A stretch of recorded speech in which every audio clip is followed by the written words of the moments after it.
My wife Cassandra came home at 2 in the morning, and I knew exactly where she'd been. Not because I'm psychic, but because she still had Vincent Lowell's cologne clinging to her like a guilty conscience. She tiptoed through our bedroom door like a teenager sneaking past her parents, except we're both pushing 40, and I've been lying here awake for 3 hours. "Neil?" she whispered, testing the waters. Before we dive deeper into this story, I have one small request. Please subscribe, drop a like, comment, and hit that hype button to boost this channel so more people can discover these incredible Reddit stories. I kept my breathing steady, eyes closed. Let her think I was sleeping. Let her think she'd gotten away with it again. The bathroom light clicked on, and I heard the shower running. Washing off the evidence, no doubt. Classic Cass. She always did like to keep things tidy, even her betrayals. I'm Neil Harper, and I used to think I was married to my best friend.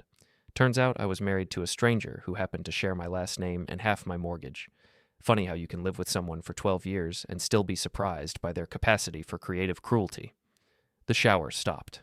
Cassandra emerged in a cloud of steam and expensive body wash, slipping into bed beside me like nothing had happened.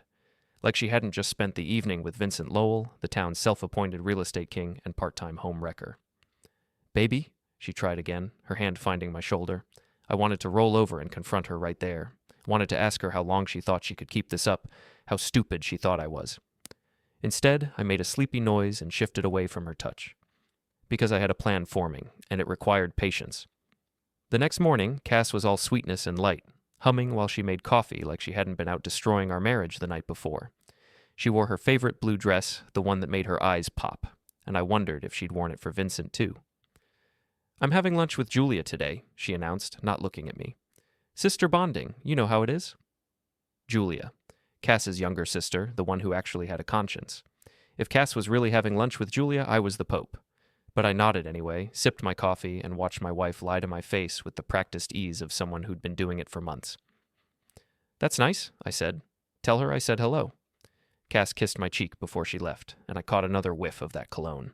Vincent used some expensive stuff, probably cost more than I made in a week doing carpentry work.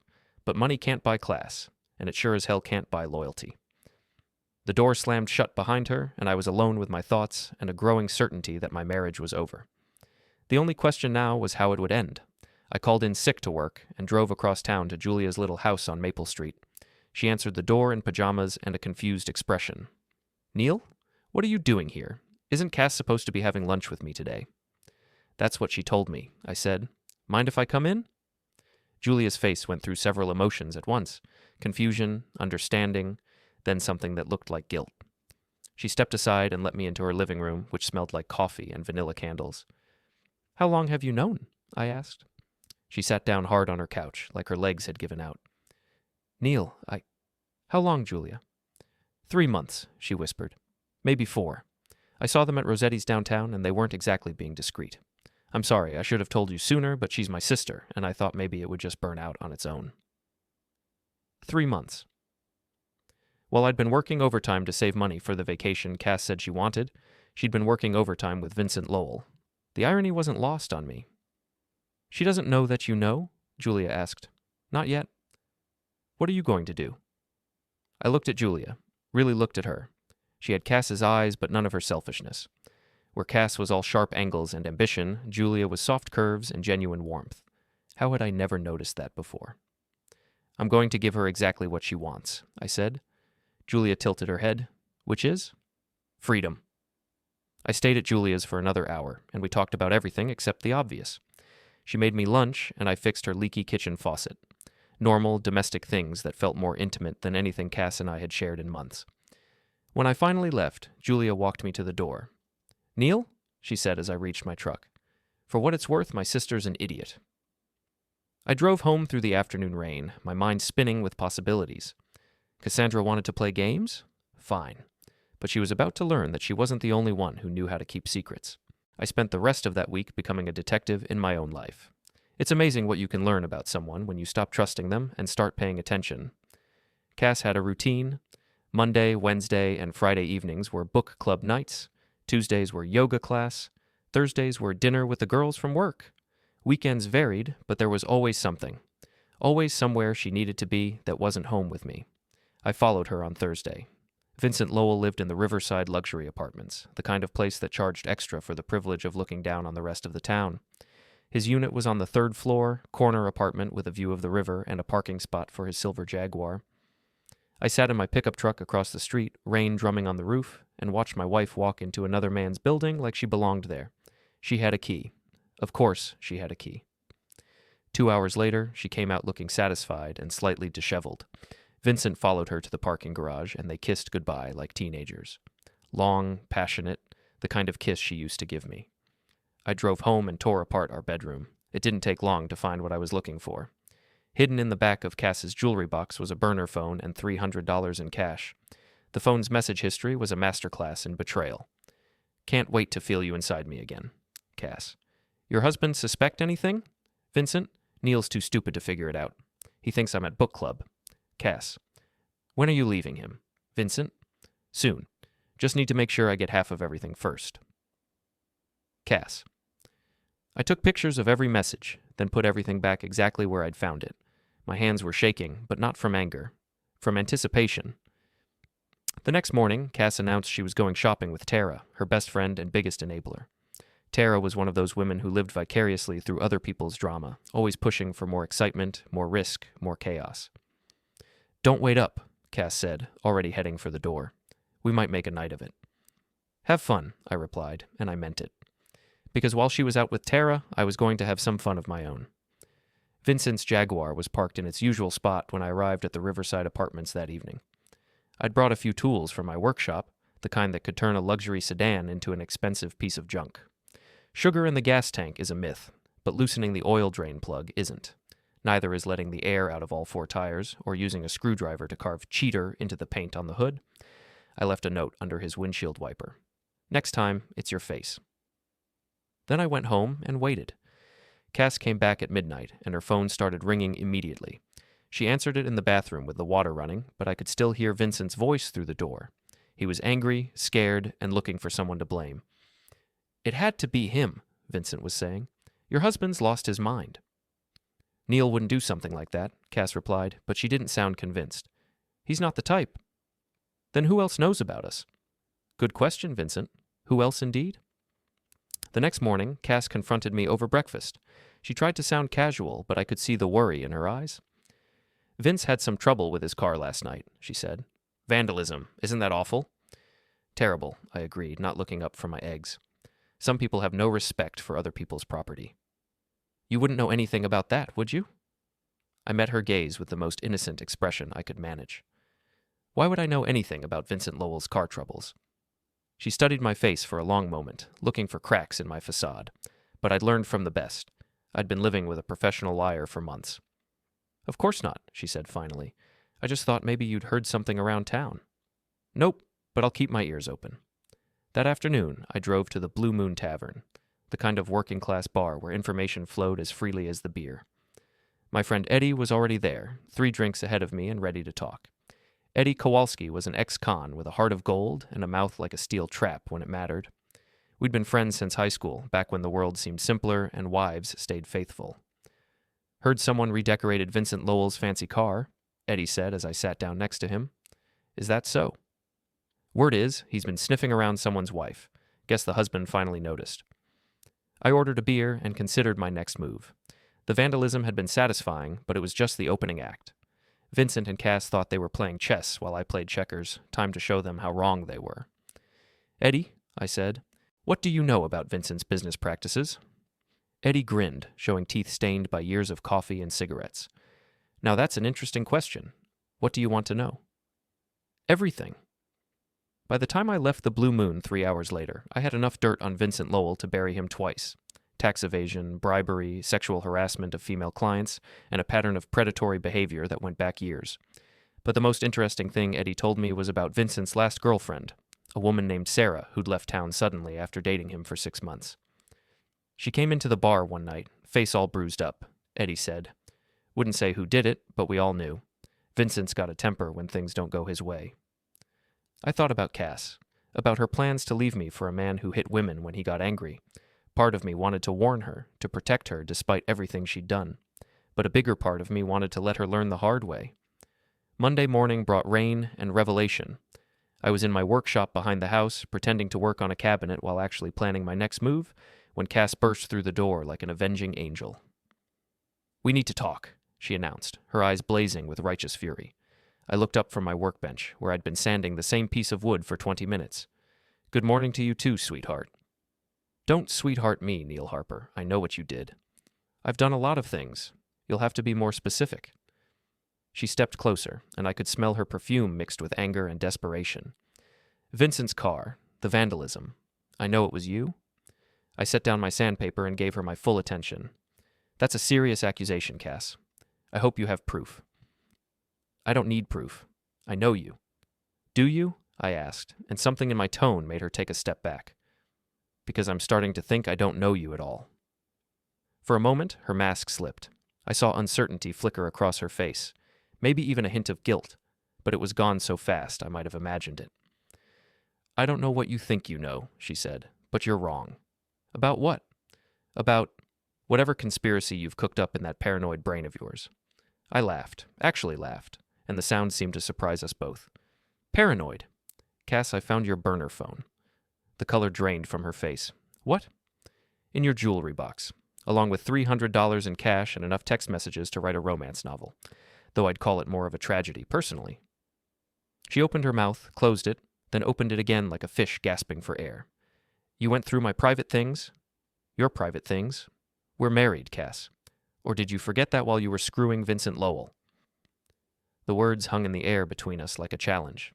This was it, the moment of truth. She could deny it, try to gaslight me, or she could finally be honest for once in her life. She chose option 3. "Fine," she said, lifting her chin defiantly. "Yes, I'm seeing Vincent. Yes, I have feelings for him. But this marriage has been dead for years, Neil. We both know it." "I didn't know it." "Because you never pay attention. You come home from work, eat dinner, watch TV, and go to bed. When was the last time we really talked? When was the last time you made me feel special? When was the last time you gave me a chance?" she scoffed. "Please, you've been checked out of this relationship since day one. Vincent makes me feel alive again." "Vincent makes you feel like a whore." The slap came fast and hard, snapping my head to the side. My cheek burned, but not as much as my pride.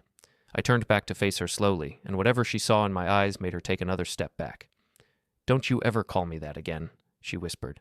"Then don't act like one." We stared at each other across the workshop. 12 years of marriage reduced to this moment of mutual hatred. I could see her calculating, trying to figure out her next move. "I want a divorce," she said finally. "I figured as much. I want half of everything. The house, your business, your savings. Of course you do. And I want you to make this easy.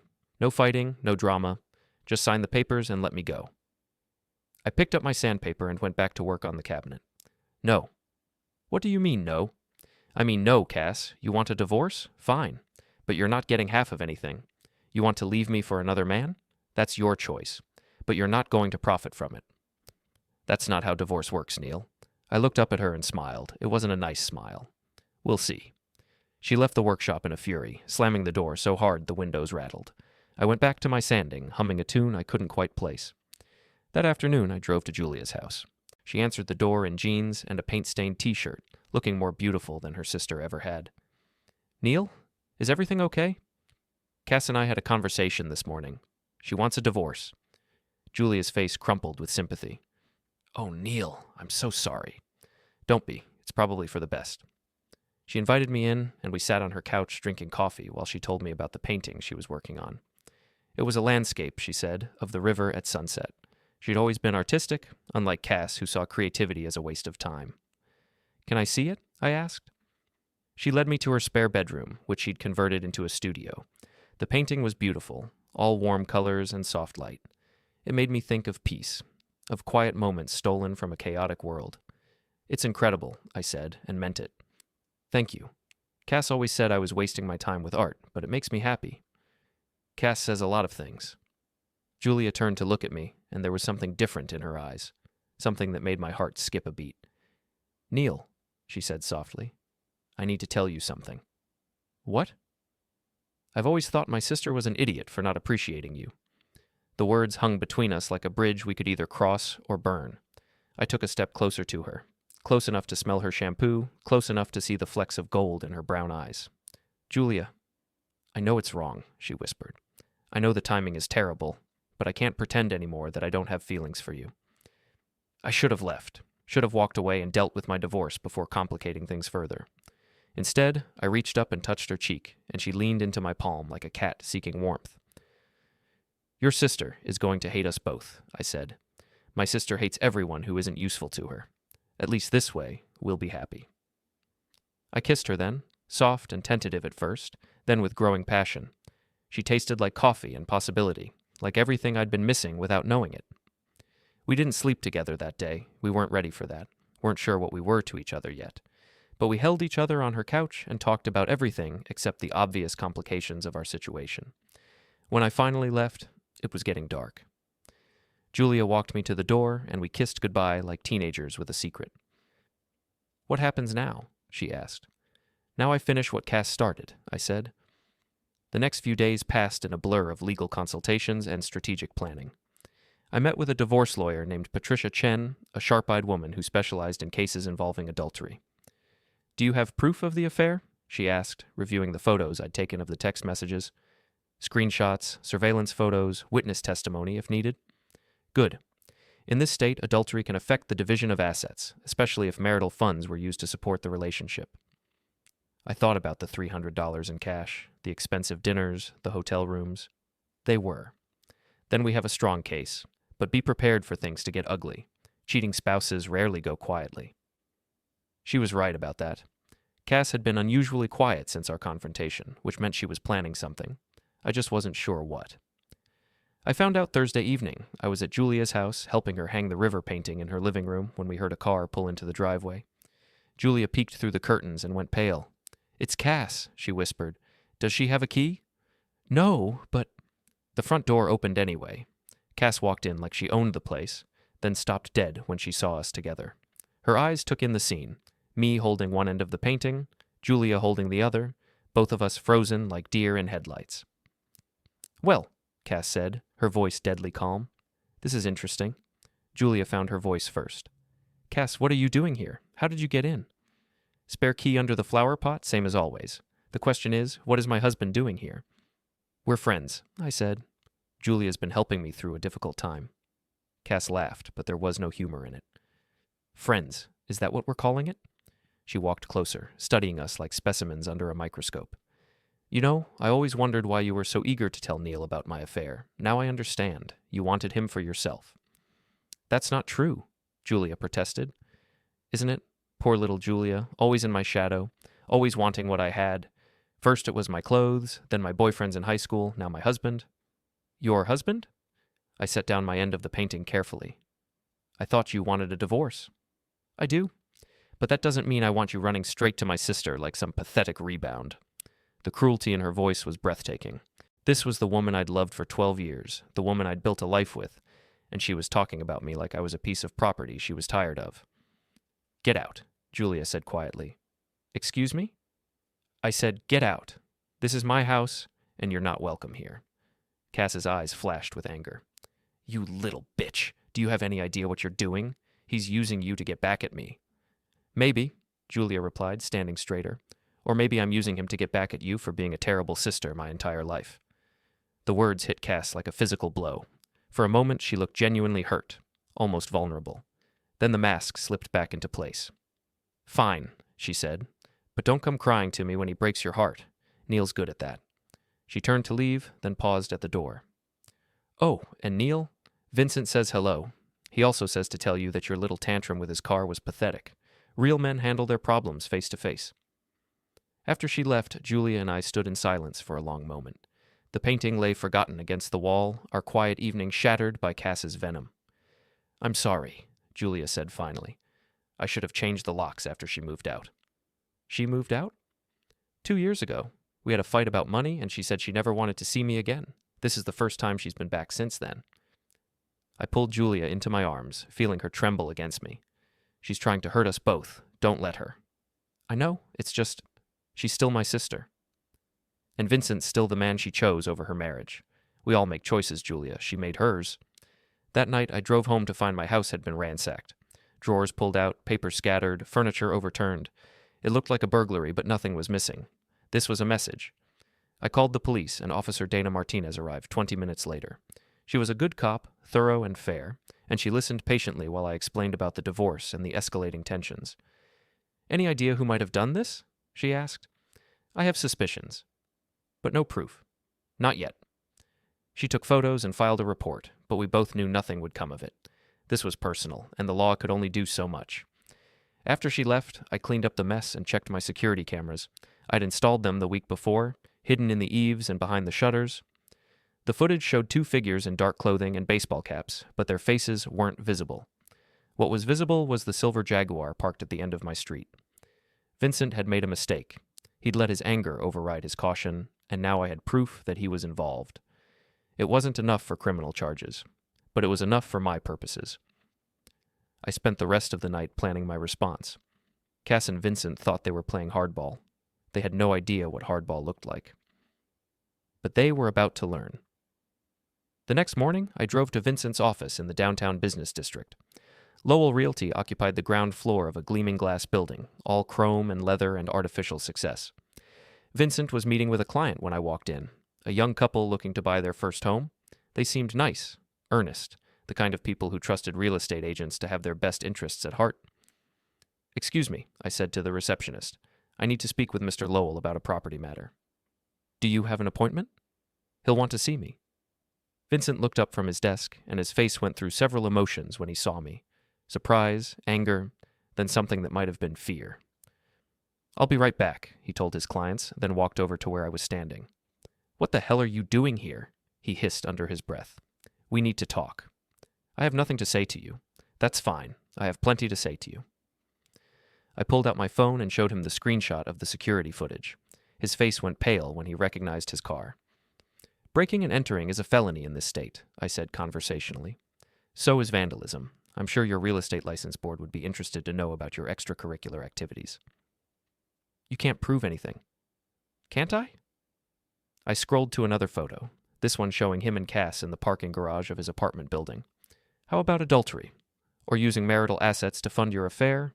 My lawyer says that's grounds for criminal charges in some cases." Vincent glanced back at his clients, who were starting to look curious about our conversation. "What do you want?" he asked. "I want you to stay away from my house, stay away from me, and think very carefully about whether Cass is worth destroying your career over." "And if I don't?" I smiled at him, the same smile I'd given Cass in the workshop. "Then you'll find out why Marines are taught to improvise, adapt, and overcome." I left him standing there, sweating in his expensive suit, and drove to the Blue Moon Tavern. Eddie was waiting for me with a beer and information. "Remember that girl Sarah I told you about?" he said. "Vincent's ex?" "What about her?" "She's back in town, working at the diner on Route 9. Thought you might want to talk to her." I found Sarah wiping down tables during the afternoon lull. She was pretty in a tired way, with careful eyes and a nervous smile. When I introduced myself as Neil Harper, her expression grew wary. "You're married to that woman Vincent's seeing," she said. It wasn't a question. "For now." She poured me coffee without being asked, then sat across from me in the empty booth. "You want to know about Vincent?" "I want to know what kind of man my wife is planning to leave me for." Sarah was quiet for a long moment, staring out the window at the parking lot. When she finally spoke, her voice was barely above a whisper. "He's charming at first. Makes you feel special, like you're the only woman in the world. But when the honeymoon phase ends..." She touched her cheek unconsciously. "Let's just say Vincent doesn't handle rejection well." "Did he hit you?" "Among other things. He has a temper, and he likes to control people. When I tried to leave him, he threatened to ruin my reputation, get me fired, make sure I couldn't find work anywhere in town." "But you left anyway." "Eventually. It took me 6 months to work up the courage, and another 6 months to save enough money to disappear. I only came back because my mother got sick." She looked at me directly for the first time since I'd sat down.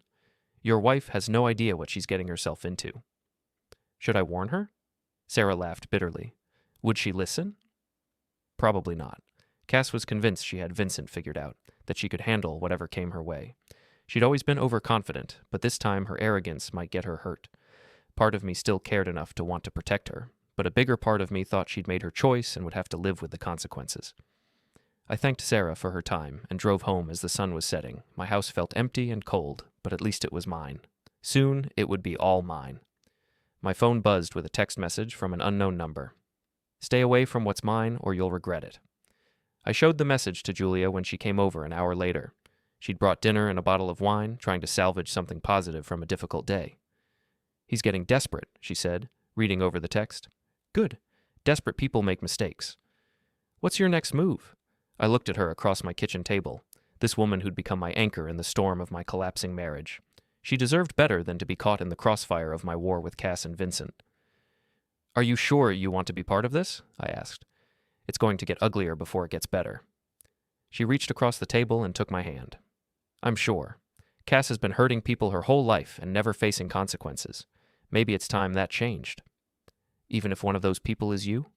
Especially then. We spent the evening planning our next move, and by the time Julia went home, we had a strategy that would either end this mess or escalate it beyond all recognition. Either way, we were committed now. There was no going back. Saturday morning brought the kind of autumn weather that makes you believe in fresh starts. The leaves were turning, the air was crisp, and I had a plan that would either vindicate me or destroy everything I had left. Cass had been staying at Vincent's apartment since our confrontation, but she still had things at the house. She'd texted me the night before, demanding access to collect her belongings. I'd agreed, with one condition. She had to come during daylight hours when I could be present, and she arrived at 10 o'clock sharp, driving Vincent's repaired Jaguar like a statement of intent. He was with her, of course, probably worried about leaving her alone with the dangerous husband who'd vandalized his car. I watched from the kitchen window as they got out of the car. Cass looked confident, defiant, ready for battle. Vincent looked nervous, constantly scanning the street like he expected an ambush. Smart man. Too bad he wasn't smart enough to stay away from married women. I opened the front door before they could knock. Cass, Vincent, Neil. Cass pushed past me into the house. I just need to get my clothes and a few personal items. Take your time. Vincent lingered on the porch, clearly uncomfortable. I'll wait out here. Suit yourself. I followed Cass upstairs to our bedroom, watching as she pulled suitcases from the closet and began packing with military efficiency. She'd obviously thought this through, knew exactly what she wanted to take. Find what you're looking for? I asked when she opened her jewelry box. Her hands froze. The burner phone and cash were gone, of course. I'd turned them over to my lawyer days ago. Where are they? She asked. Evidence, for the divorce proceedings. She slammed the jewelry box shut and whirled to face me. You bastard! Those were private. Nothing's private in a marriage, Cass. You taught me that. She went back to packing, throwing clothes into the suitcase with increasing violence. I suppose you think you're very clever. I think I'm learning. Learning what? That the woman I married doesn't exist anymore. Maybe she never did. Cass stopped packing and looked at me with something that might have been sadness. She existed, Neil. You just stopped paying attention to her. When? When did I stop paying attention? When you stopped trying to make me happy and started assuming I always would be. It was the most honest thing she'd said to me in months, and it hit harder than I'd expected. Maybe there was truth in it. Maybe I had gotten complacent, taken our marriage for granted. But that didn't excuse what she'd done. So you decided to find happiness with Vincent. Vincent makes me feel alive. Vincent hits women when they disappoint him. She laughed, but there was uncertainty in it. That's ridiculous. Who told you that? Someone who learned the hard way. I could see doubt creeping into her eyes, but she pushed it away. Cass had never been good at admitting she was wrong. Vincent loves me, she said. Vincent loves controlling you. There's a difference. She zipped up the suitcase with finality. I'm done listening to this. Are you done with us? The question hung in the air between us. This was her last chance to change course, to try to salvage something from the wreckage of our marriage. Yes, she said quietly. I'm done. I helped her carry the suitcases downstairs, a courtesy she didn't deserve, but I gave anyway. Vincent was still waiting by the car, smoking a cigarette and checking his phone. Got everything? He asked as we loaded the trunk. Everything I need. They were almost to the car when I called out. Cass? She turned back, and for a moment she looked like the woman I'd fallen in love with all those years ago. Be careful, I said. Something flickered across her face. Gratitude, maybe, or regret. But it was gone before I could be sure. Goodbye, Neil. I watched them drive away and felt nothing but relief. That afternoon, Julia and I drove to the Blue Moon Tavern for what Eddie called an emergency strategy session. The bar was busier than usual for a Saturday, filled with the kind of people who had opinions about everything and weren't shy about sharing them. So, what's the plan? Eddie asked after we'd found a quiet corner booth. We wait, I said. Vincent's going to show his true colors eventually. When he does, Cass will realize she made a mistake. And then what? Then she'll come crawling back, expecting forgiveness. Julia squeezed my hand under the table. And will you forgive her? I thought about it. Really thought about it. Could I take Cass back after everything she'd done? Could we rebuild trust, start over, pretend the last few months had never happened? No, I said finally. Some bridges once burned can't be rebuilt. Eddie raised his beer in a toast. To new bridges, then. We drank to that, and to the future, whatever it might bring. 2 weeks passed in relative peace. I worked on my carpentry projects, spent evenings with Julia, and tried not to think about Cass and Vincent. My lawyer was handling the divorce proceedings, and I was starting to believe the worst was behind me. I should have known better. The call came at 3 a.m. I fumbled for my phone, expecting a wrong number or emergency. Instead, I heard Cass's voice, slurred and desperate.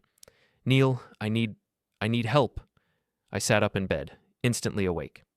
Cass, where are you? Hospital, emergency room.